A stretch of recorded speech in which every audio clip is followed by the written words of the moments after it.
Assalamualaikum warahmatullahi wabarakatuh. Halo semuanya. Perkenalkan, nama saya Muhammad Faruk Zulfikar Danuri. Saya mahasiswa PPG Prajabatan Universitas Pakuan gelombang 2.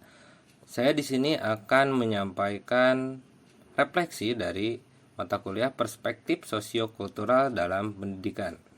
Selamat menyaksikan. Perjalanan pendidikan di Indonesia Perjalanan pendidikan di Indonesia tidak terlepas dari latar belakang Indonesia yang terjajah lama oleh Belanda yang sampai 350 tahun dan juga Jepang walaupun hanya 3,5 tahun, tapi dari dua itu ada dampak terhadap pendidikan. Bagaimana dampaknya terhadap pendidikan dan bagaimana pendidikan saat pada penjajahan Belanda dan Jepang.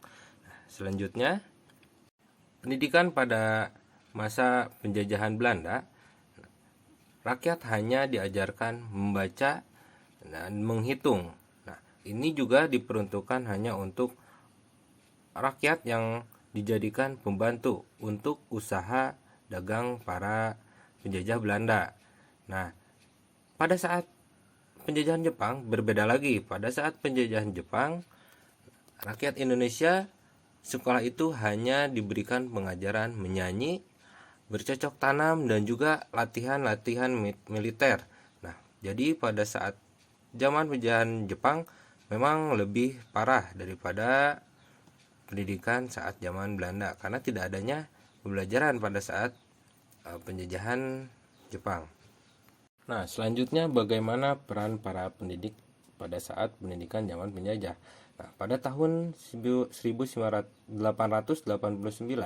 berdiri Taman Siswa dengan sistem Among, yaitu tuntunan bimbingan yang dibuat oleh Ki Hajar Dewantara. Dengan langkah ini memberikan peserta didik untuk mendapatkan pendidikan yang baik. Nah, setelah itu pada tahun 1912, masih pada era kolonial Belanda, ada suatu organisasi dengan nama Persatuan Guru Hindia Belanda atau disingkat PGHB, di mana organisasi ini berjuang untuk membebaskan rakyat Indonesia dari kebodohan di tengah segala keterbatasan penjajahan. Nah, kemudian pada tahun 1932 berubah menjadi Persatuan Guru Indonesia atau PGI. Nah, pergantian nama ini ternyata membuat pihak Belanda tidak senang karena mencerminkan semangat kebangsaan. Namun, aktivitas PGI benar-benar berhenti pada saat masa penjajahan Jepang. Akan tetapi di sisi lain, militer Jepang memberikan pendidikan kepada seluruh kalangan pribumi yang dilatih menjadi prajurit untuk membantu peperangan bagi kepentingan Jepang. Kemudian pasca proklamasi kemerdekaan Indonesia, para guru kembali disatukan dalam Persatuan Guru Republik Indonesia atau PGRI yang sampai saat ini masih terbentuk, yang bertujuan untuk bergerak dan berjuang untuk sistem pendidikan yang terbaik bagi generasi penerus bangsa. Yang terakhir ada faktor sosial budaya, ekonomi, dan politik dalam pendidikan sehingga mempengaruhi bagaimana pendidikan diselenggarakan. Dari zaman penjajahan, faktor-faktor ini sangat berpengaruh terhadap penyelenggaraan pendidikan. Bagaimana penyelenggaraan pendidikan sangat dipengaruhi faktor-faktor yang tersebut sehingga terjadilah pelaksanaan pendidikan yang kurang baik di saat masa penjajahan.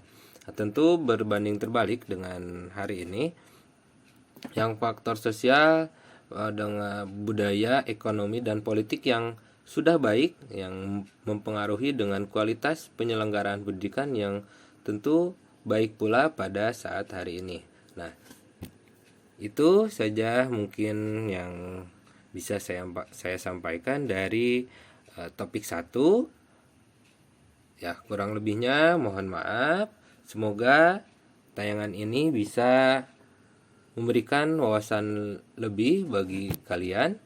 Terima kasih. Wassalamualaikum warahmatullahi wabarakatuh.